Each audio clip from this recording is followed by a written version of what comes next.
is the second video on Snell's Law problems. So here's question A.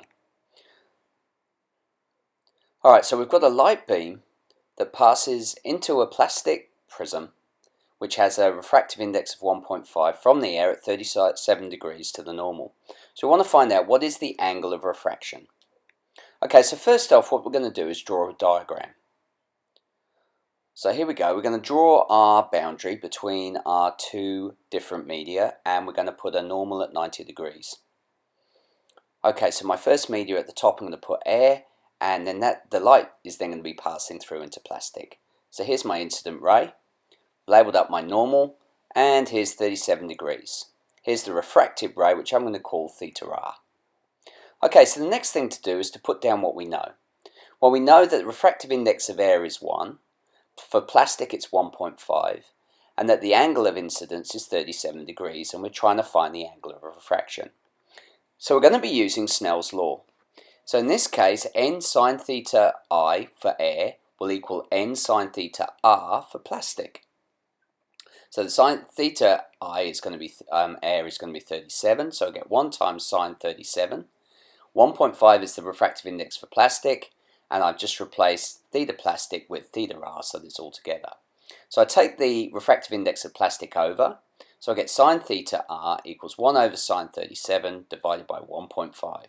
So theta r is going to be the inverse sine, as I take the sine to the other side, of 0.4, which gives me an angle of 24 degrees. So that's a refractive index. So let's look at question B.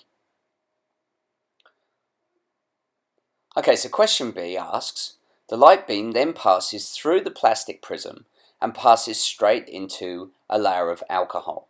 Now alcohol has the refractive index of 1.36, and we've got to find the angle of refraction as it emerges into the alcohol. So let's draw another diagram.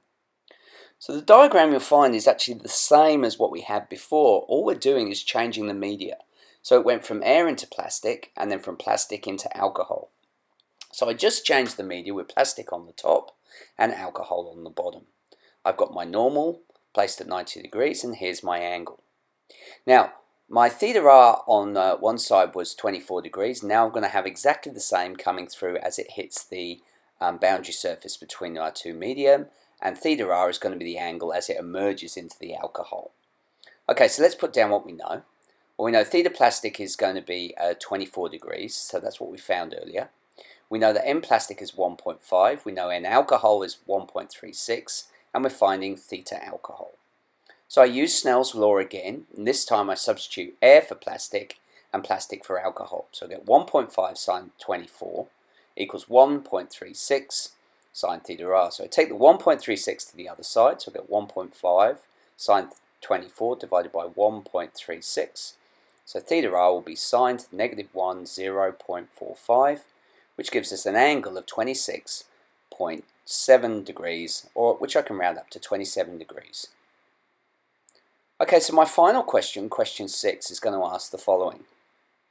We've got to state whether the ray in the alcohol moves closer to the normal or further away from the normal when compared to the plastic.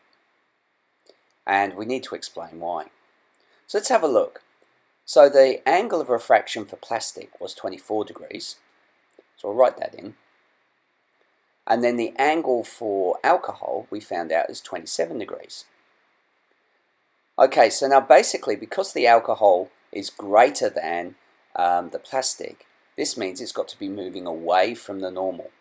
Now the reason for this is that alcohol is less dense than the plastic, and as a result the light moves faster.